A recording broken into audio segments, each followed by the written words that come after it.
Break ನಂತರ left right and ಸೆಂಟರ್ಗೆ ಮತ್ತೊಮ್ಮೆ ಸ್ವಾಗತ. ಕಾಂಗ್ರೆಸ್ ಶಾಸಕರಾದ ಕೋನ್ ರೆಡ್ಡಿ ಅವರು ನಮ್ಮ ಜೊತೆಗಿದ್ದಾರೆ. ಕೋನ್ ರೆಡ್ಡಿ ಅವರೇ, ಏನು BJPಯವರು ರಾಜಭವನವನ್ನು ಬಳಸಿಕೊಳ್ತಾ ಇದ್ದಾರೆ, ರಾಜ್ಯಪಾಲರು ಕೇಂದ್ರ ಸರ್ಕಾರ ಹೇಳ್ದಂಗೆ ಕೇಳ್ತಾ ಇದೆ, ಇದೊಂದು ರಾಜಕೀಯ ಷಡ್ಯಂತ್ರ, ಇವೆಲ್ಲ ಆರ್ಗ್ಯುಮೆಂಟು ನಿನ್ನೆ ಮಧ್ಯಾಹ್ನ 12 ಗಂಟೆ ತನಕ 12 ಗಂಟೆಗೆ ಆರ್ಗ್ಯುಮೆಂಟ್ಗಳು ಮುಗಿದು ಹೋದವು. ಈಗ ರಾಜ್ಯಪಾಲರ ನಿರ್ಣಯಕ್ಕೆ ಹೈಕೋರ್ಟಿನ ಒಪ್ಪಿಗೆ ಪರವಾನಗಿ ಸಿಕ್ಕಿದೆ ಸರ್, ಕರೆಕ್ಟು ಅಂತ ಹೇಳಿದ್ದಾರೆ. ನಾ ಹೇಳ್ತಾ ಇರೋದು ಕೂತ್ರ ಸನ್ಮಾನ್ಯ ಮುಖ್ಯಮಂತ್ರಿಯವರ ವಿರುದ್ಧ ಮೂಢ ಹಗರಣದಲ್ಲಿ ಏನು ಪ್ರಕರಣ ಪ್ರಾರಂಭ ಆಯಿತು, ಹೈಕೋರ್ಟ್ ಆದೇಶ ನಿನ್ನೆ ಆಯಿತು, ಇವತ್ತು ಜನಪ್ರತಿನಿಧಿಗಳ ನ್ಯಾಯಾಲಯ ಆದೇಶ ಮಾಡಿದೆ. ಸನ್ಮಾನ್ಯ ಮುಖ್ಯಮಂತ್ರಿಯಾಗಿ ಸಿದ್ದರಾಮಯ್ಯವರು ಅಧಿಕಾರ ಸ್ವೀಕಾರ ಮಾಡೋಕ್ಕಿಂತ ಮೊದಲೇ ನಂತರದಲ್ಲಿ ಕೂಡ 2 ಬಾರಿ ಮುಖ್ಯಮಂತ್ರಿಯಾಗಿ 2 ಬಾರಿ ಉಪಮುಖ್ಯಮಂತ್ರಿಗಳಾಗಿ ವಿರೋಧ ಪಕ್ಷದ ನಾಯಕರಾಗಿ ಒಂದು ಕಪ್ಪು ಚುಕ್ಕಿ ಇಲ್ಲದ ಆಡಳಿತ ನಡೆಸಿದಂಥ ಯಾರಾದರೂ ನಾಯಕರಾದ್ರೆ ಅದು ಸಿದ್ದರಾಮಯ್ಯ ಅನ್ನೋದು ಎಲ್ಲರಿಗೂ ಗೊತ್ತಿದೆ. ಇವತ್ತು ಅವ್ರ ಬಗ್ಗೆ ವಿರೋಧ ಪಕ್ಷದವ್ರು ಟೀಕೆ ಮಾಡಬೇಕಂದ್ರೆ ಸಹಜ. ಆದರೆ ವಿರೋಧ ಪಕ್ಷದವ್ರು ಯಾವ ಹಂತಕ್ಕೂ ಟೀಕೆ ಮಾಡ್ತಾಯಿದ್ದಾರೆ ಅಂದರೆ ಅವರ ಧರ್ಮಪತ್ನಿ ಮನೆ ಬಿಟ್ಟು ಹೊರಗೆ ಬರೋಲ್ಲ, ಈಗ ಅವ್ರ ಹೆಸರಲ್ಲೇ ಐತೆ ಅಂತ ತಿಳ್ಕೊಂಡು ಹೇಳಿ ಸ್ಟಾರ್ಟ್ ಮಾಡಿದ್ದಾರೆ. ಆ ಘಟನೆ ನಡೆದಾಗ ಆ ಹಂಚಿಕೆ ಮಾಡಿದಾಗ ಯಾವ ಸರ್ಕಾರ ಇತ್ತು? ಭಾರತೀಯ ಜನತಾ ಪಾರ್ಟಿ ಸರ್ಕಾರನೇ ಇತ್ತು. ಅವತ್ತಡ ತೀರ್ಮಾನ ಮಾಡಿದರು, ಇವರೇನು ಅದಕ್ಕೆ ಇನ್ಫ್ಲುಯೆನ್ಸ್ ಮಾಡಿಲ್ಲ. ಆದರೆ ಮುಖ್ಯಮಂತ್ರಿಗಳ ಹೆಸರು ಎಲ್ಲಿಲ್ಲ ಅಂತಕೊಂಡು ಹೇಳಿ ನ್ಯಾಯಮೂರ್ತಿಗಳ ಕೋರ್ಟ್ನಲ್ಲಿ ಹೇಳಿದರು. ಇಷ್ಟೆಲ್ಲ ಆದೇಶ ಇದೆ, ಆದೇಶಕ್ಕೆ ನಾವು ತಲೆಬಾಗ್ತೇವೆ. ಒಂದು ಮಾತನ್ನು ಹೇಳ್ಬಿಡ್ತೇನೆ, ಮೈಸೂರಿನಲ್ಲಿ ನಡೆದಂಥ ನಮ್ಮ ಸಮಾವೇಶದಲ್ಲಿ ನಮ್ಮ ಉಪಮುಖ್ಯಮಂತ್ರಿಗಳಂಥ ಸನ್ಮಾನ್ಯ DK ಶಿವಕುಮಾರ್ ಸಾಹೇಬರು KPCC ಅಧ್ಯಕ್ಷರಾಗಿ ಒಂದು ಘೋಷಣೆಯನ್ನು ಮಾಡಿದರು. ನಾನು ಬಂಡೆ ಅಂತ ನಿಂತು ಸಿದ್ದರಾಮಯ್ಯ ಸಾಹೇಬರಿಗೆ ಏನೂ ತೊಂದರೆ ಆಗಲಂಗೆ ನೋಡ್ತೀವಿ ಅಂತ. 136 ಜನ ಶಾಸಕರು ಒಕ್ಕಟ್ಟಾಗಿರ್ತೀವಿ, 9 ಜನ ಸಂಸದರು ಎಲ್ಲ MLCಗಳು ಕೂಡ ಸಿದ್ದರಾಮಯ್ಯರ ಪರವಾಗಿದ್ದೇವೆ, ಹೈಕಮಾಂಡ್ ನಮ್ಮ ಪರವಾಗಿದೆ, ಪಾರ್ಟಿ ನಮ್ಮ ಪರವಾಗಿದೆ. ಯಾವುದೇ ರೀತಿ ಇವತ್ತು ಈ ಪ್ರಕರಣವನ್ನು ತನಿಖೆ ಎದುರಿಸ್ತೇವೆ. ಆದರೆ ಮೇಲ್ಮನವಿ ಸಲ್ಲಿಸಲಿಕ್ಕೆ ಅವಕಾಶ ಇದೆ. ಯಾವುದೇ ಪ್ರಕಾರದಲ್ಲಿ ನಾವು ರಾಜೀನಾಮೆ ಕೊಡ್ತಕ್ಕಂಥ ವ್ಯವಸ್ಥೆ ಇಲ್ಲ. ಈಗ ಅಶೋಕ್ ಸಾಹೇಬ್ರು ಹೇಳೋದನ್ನು ಕೇಳಿದ್ದು ನಾನು, ಬೇರೆ ಬೇರೆ BJP ನಾಯಕರಿಗೆ ಇದೆ, ನೀವೇನು ಸರಿಯಾಗಿ ನಡ್ಕೊಂಡ್ರಿ, ನಿಮ್ಮ ಮನೆ ಬರ ಗೊತ್ತಿಲ್ಲ ನಮಗೆ, ನಿಮ್ಮದು ನಮ್ಗೆ ಗೊತ್ತಿದೆ. ಅದಕ್ಕೆ ನಾವು ಒಂದು ಮಾತನ್ನು ಹೇಳ್ತೀನಿ, ಮುಖ್ಯಮಂತ್ರಿ ಸಿದ್ದರಾಮಯ್ಯನವರ ಭಾರತೀಯ ಜನತಾ ಪಾರ್ಟಿಯವರು ಈ ರೀತಿಯಾಗಿ ಷಡ್ಯಂತ್ರ ಮಾಡಕ್ಕೆ ಹೋದ್ರೆ ಅವರಿಗಂತೂ ಮುಂದೆ ಹೆಸರು ಹೇಳೋಕ್ಕಿಲ್ಲ ಹಂಗೆ ಹೋಗ್ತಾರ. ಇಷ್ಟಂತೂ ನಾನು ನಿಮ್ಮ ಮುಂದೆ ಹೇಳಿಕ್ಕೆ ಬಯಸ್ತೇನೆ. ಪೊಲಿಟಿಕಲ್ ಸ್ಟೇಟ್ಮೆಂಟ್ ಆಯ್ತು ಸರ್. ಪೊಲಿಟಿಕಲ್ ಸ್ಟೇಟ್ಮೆಂಟೇ ಇದೆ, ಪೊಲಿಟಿಕಲ್ ಸ್ಟೇಟ್ಮೆಂಟ್ ಆಯ್ತು. ಕಾನೂನಾತ್ಮಕವಾಗಿ 197 ಪುಟಗಳ ನೋಡಿ ತನಿಖೆಗೆ ಆದೇಶ ಆಗಿದೆ. ಕೋನ್ ರೆಡ್ಡಿ ಅವರೇ, ತಾವು ಏನೇನು ಪ್ರಶ್ನೆಗಳನ್ನು ಎತ್ತಿದಾರಲ್ಲ, ಮುಖ್ಯಮಂತ್ರಿಗಳದ್ದು ಒಂದು ಸೈನ್ ಸಹಿತ ಇಲ್ಲ, BJP ಅವಧಿಯಲ್ಲಿ ಸ್ಯಾಂಕ್ಷನ್ ಆಗಿರುವಂಥದ್ದು, ಸಿದ್ದರಾಮಯ್ಯನವರ ಪತ್ನಿ ಮನೆಯಿಂದ ಹೊರಗೆ ಬರೋರಲ್ಲ, ಇದೆಲ್ಲವೂ ಅಗ್ರೀಡು. ಅದೆಲ್ಲದಕ್ಕೂ 197 ಪುಟಗಳ ಜಡ್ಜ್ಮೆಂಟ್ನಲ್ಲಿ ಉತ್ತರಗಳಿದ್ದಾವೆ. ನಾನು ಹೇಳ್ತಾ 197 ಪುಟಗಳ ಪೈಕಿ ಯಾವ ಪೇಜಿನ ಯಾವ ಪ್ಯಾರಾದ ಯಾವ ಸಾಲು ನಿಮ್ಮ ಆರ್ಗ್ಯುಮೆಂಟಿಗೆ ಪೂರಕವಾಗಿದೆ ಹೇಳಿ ನನಗೆ. ಒಂದು ಸಾಲು ಒಂದು ನಾವು ಮಾಡಿದಂಥ ಕೇಸ್ನಲ್ಲಿ ನಮ್ಮ ಏನು ಜಡ್ಜ್ಮೆಂಟ್ ಇರಬೇಕು, ನಾವು ಏನಿರಬೇಕು ಅಂತ ನಾವೆಲ್ಲ ನಮ್ಮ ಕ್ಲೈಂಟಾಗಿ ಬರೆದು ಹಾಕೀವಿ. ಅಲ್ಟಿಮೇಟ್ಲಿ ನ್ಯಾಯಾಲಯ ಕೊಟ್ಟದಕ್ಕೆ ನಾವೆಲ್ಲ ಅದ್ರ ಮೇಲೆ ಅಪೀಲ್ ಮಾಡ್ತೇವೆ. ಇದು ತಪ್ಪೈತೆ ಅಂತ ಹೇಳ್ತೀವಿ, ಅಪೀಲ್ ಮಾಡೋಕ್ಕೆ ನಮಗೆ ಅವಕಾಶ ಇದೆಯಲ್ಲ. ಡಬಲ್ ಬೆಂಚ್ ಐತಿ, ಸುಪ್ರೀಂ ಕೋರ್ಟ್ ಐತಿ,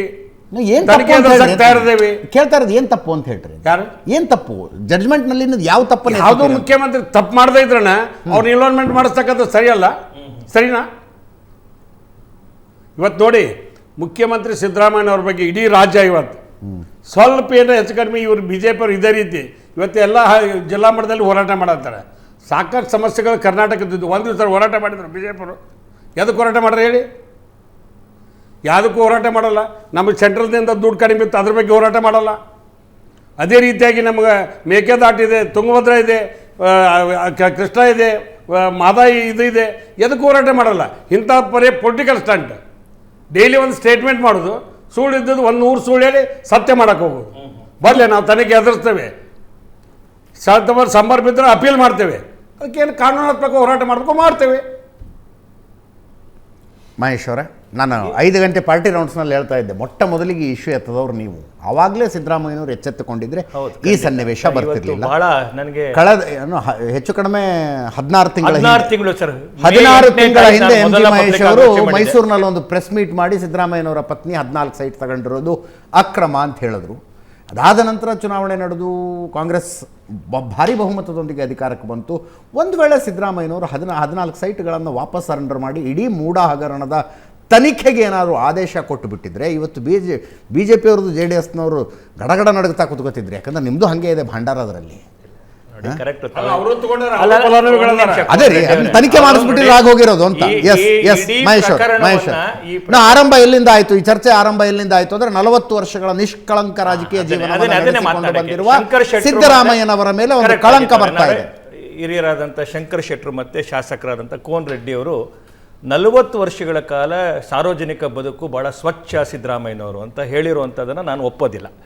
40 ವರ್ಷಗಳ ಕಾಲ ಯಾವುದೇ ತನಿಖೆ ಒಳಗಡೆ ಒಂದು ಪರಿಪೂರ್ಣವಾಗಿ ಇನ್ವಾಲ್ವ್ ಇಲ್ಲದೆ ಅದನ್ನು ಯಾವುದೇ ರೂಪದಲ್ಲಾದ್ರೂ ತಪ್ಪಿಸ್ಕೊಳ್ಳುವಂಥ ಕೆಲಸ ಮಾಡಿದಂಥ ಯಾವುದಾದ್ರು ಒಂದು ರಾಜಕಾರಣಿ ಇದ್ರೆ ಅದು ಸಿದ್ದರಾಮಯ್ಯನವರು.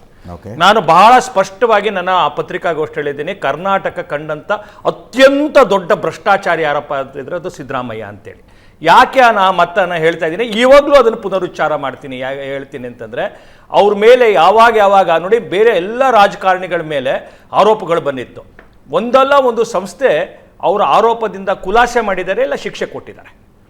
ಆದರೆ ಇದರಲ್ಲಿ ಪ್ರತಿಯೊಂದು ಸಂದರ್ಭದಲ್ಲಿ ಅವ್ರ ಮೇಲೆ ಬಂದಂಥ ಆರೋಪವನ್ನು ಅವರು ಒಂದೇ ಒಂದು ಅಧಿಕೃತವಾದಂಥ ಒಂದು ನಿರ್ಣಯದ ಮೇಲೆ ಬಚಾವಾಗಿರಲಿಕ್ಕಿಲ್ಲ. ಅವ್ರ ಮೇಲೆ 108 ಕೇಸು ಲೋಕಾಯುಕ್ತದಲ್ಲಿ ಬಂತು. ಲೋಕಾಯುಕ್ತವನ್ನ ಮುಗಿಸಿದ್ರು. 108 ಅಲ್ರಿ 57ನೇ ಇರಬೇಕು. ಅಲ್ಲಲ್ಲ 56ಗೆ ಬಿ ರಿಪೋರ್ಟ್ ಹಾಕ್ಸಿದ್ರು. ಒಂದ್ ನಿಮಿಷ ರೀ, ನಿಮ್ಮ ಹತ್ರ ಮಾತಾಡಿಲ್ಲ ನಾನು. ನೀವು ಮಾತಾಡ್ಬೇಕಾರೆ ಮಾತಾಡಿಲ್ಲ. ನೀವು ಮಾತಾಡ್ಬೇಕಾಗಿಲ್ಲ.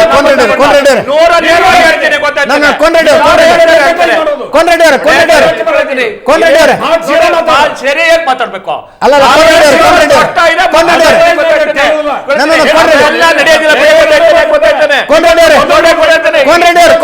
ಅಲ್ರೇ ನಾನು ನೇರವಾಗಿ ಹೇಳ್ತಾ ಇದ್ದೀನಿ. ಕರ್ನಾಟಕ ಕಂಡಂತ ಅತ್ಯಂತ ದೊಡ್ಡ ಭ್ರಷ್ಟಾಚಾರಿ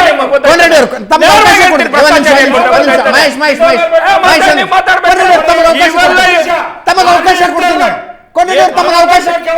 ಏನು ಕೇಳಲಿಲ್ಲ. ತಮಗೆ ಅವಕಾಶ ಕೊಡ್ತೀನಿ ನಾನು. ತಮಗೆ ಅವಕಾಶ ತಮಗೆ ಅವಕಾಶ ದಯವಿಟ್ಟು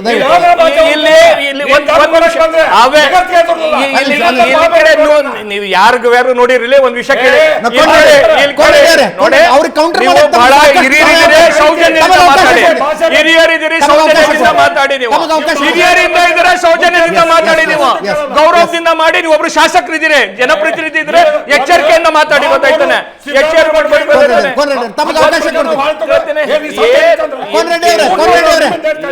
ಅವರ ಎತ್ತಿದ ಪ್ರತಿ ಪ್ರಶ್ನೆಗೂ ಪ್ರತಿ ವಾಕ್ಯಕ್ಕೂ ಉತ್ತರ ಕೊಡ್ರಿ.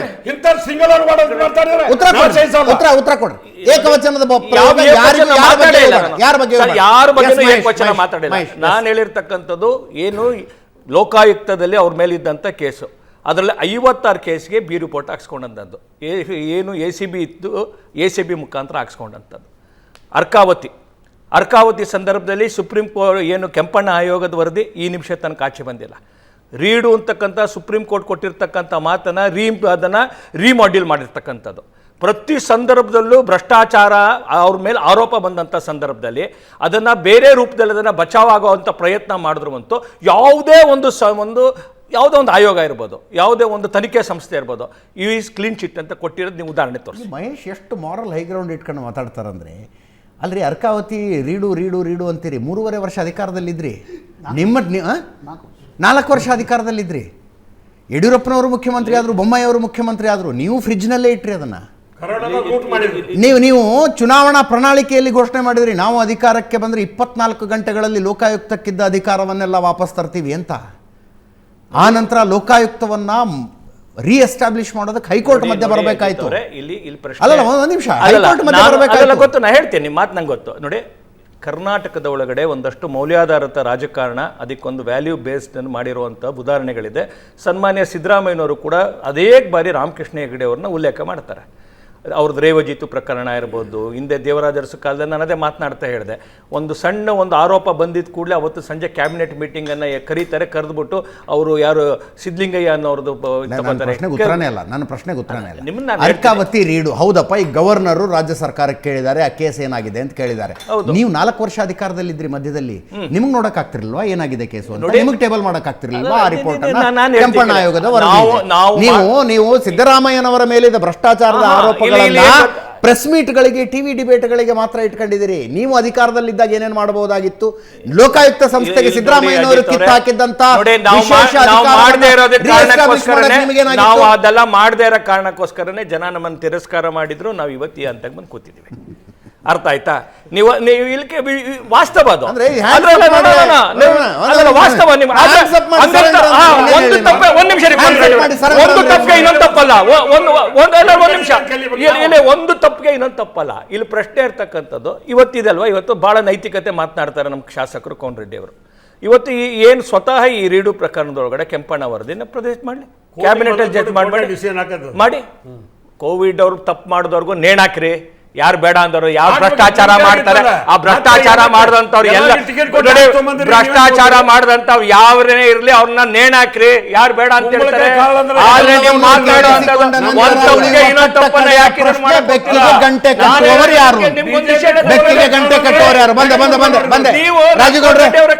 ರಾಜುಗೌಡ್ರೆ, ಯಾಕೆ ಕುಮಾರಸ್ವಾಮಿ ಅವರು ಸಿದ್ದರಾಮಯ್ಯನವರು ರಾಜೀನಾಮೆ ಕೇಳ್ತಿಲ್ಲ ಅಂದ್ರೆ, ಕೇಸ್ ದಾಖಲಾಗುವುದೇ ರಾಜೀನಾಮೆ ಕೊಡುವುದಕ್ಕೆ ಕಾರಣ ಅನ್ನೋದಾದರೆ ಕುಮಾರಸ್ವಾಮಿ ಅವರು ಕೊಡಬೇಕಾಗತ್ತೆ ಅಂತ.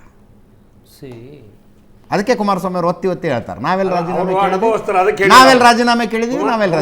ಅನುಭವ ಇದೆ, ಅದಕ್ಕೆ ಅವ್ರು ರಾಜೀನಾಮೆ ಕೇಳಕ್ಕೆ ಹೋಗಿಲ್ಲ.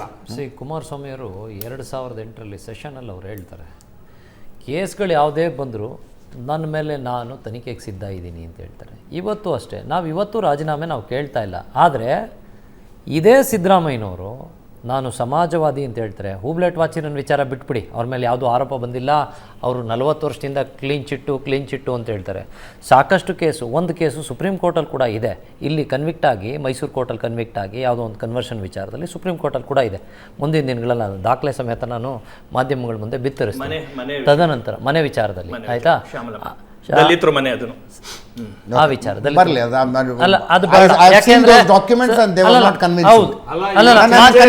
ನಿಮಿಷ ಸರ್, ದಯವಿಟ್ಟು ನಾವು ಮಾತಾಡ್ತೀವಿ. ನೀವು ಅಧಿಕಾರದಲ್ಲಿ ಇದ್ದೀರಾ ಅಂತ ನಮ್ಮ ಮೇಲೆ ಸವಾರಿ ಮಾಡಬೇಡಿ.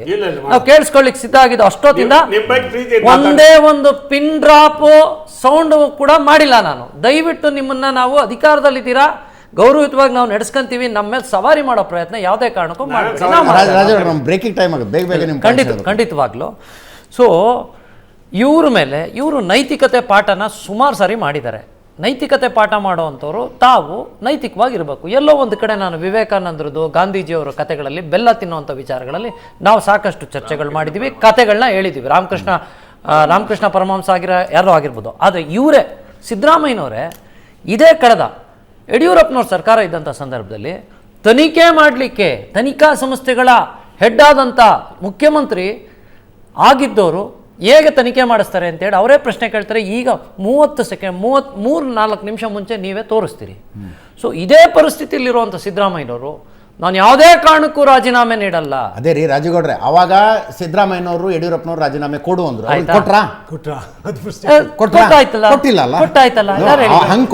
ಆರೋಪ ಬಂದಿದೆ ಕಲ್ಲ ಕೊಟ್ಟಿದ್ರು.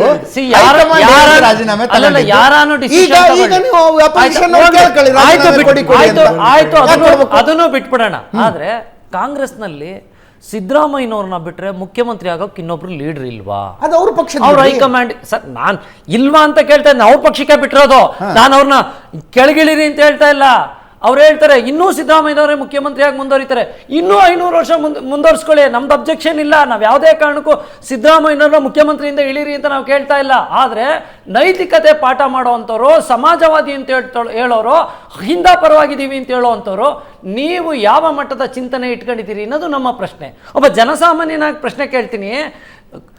ಏನೋ ಇದೇ ನಾಗೇಂದ್ರನ್ ಕೇಸ್ನಲ್ಲಿ ಪಾಪ ಆತನ ನೈತಿಕತೆ ಹೊಣೆ ಹೊತ್ತು ನೀವು ರಾಜೀನಾಮೆ ಕೊಡಿ ಅಂತ ಆತನ ಹತ್ರ ರಾಜೀನಾಮೆ ತಗೋತೀರಿ. ಇಲ್ಲಿ ಇನ್ನೊಬ್ಬರ ದಲಿತನ ಜಾಗ ಹೋಗಿದೆ, ಕೋರ್ಟ್ ಕೂಡ ಆರ್ಡರ್ ಮಾಡಿದೆ, ನೀವು ನಿಮ್ಮ ಪಕ್ಷನೆಲ್ಲ ಬಳಸ್ಕೋತೀರಿ.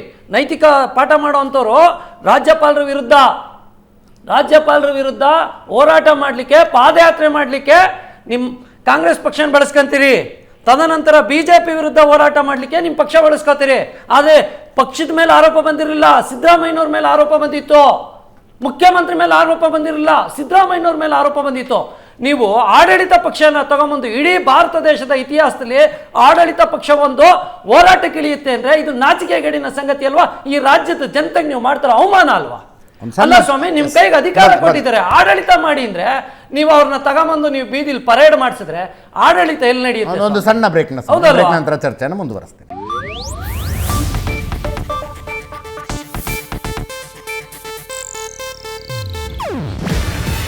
ಇದು ಏಷ್ಯಾನೆಟ್ ನ್ಯೂಸ್ ನೆಟ್ವರ್ಕ್ ಪ್ರಸ್ತುತಿ. ನೀವು ನೋಡ್ತಿದ್ದೀರಾ ಏಷ್ಯಾನೆಟ್ ಸುವರ್ಣ ನ್ಯೂಸ್.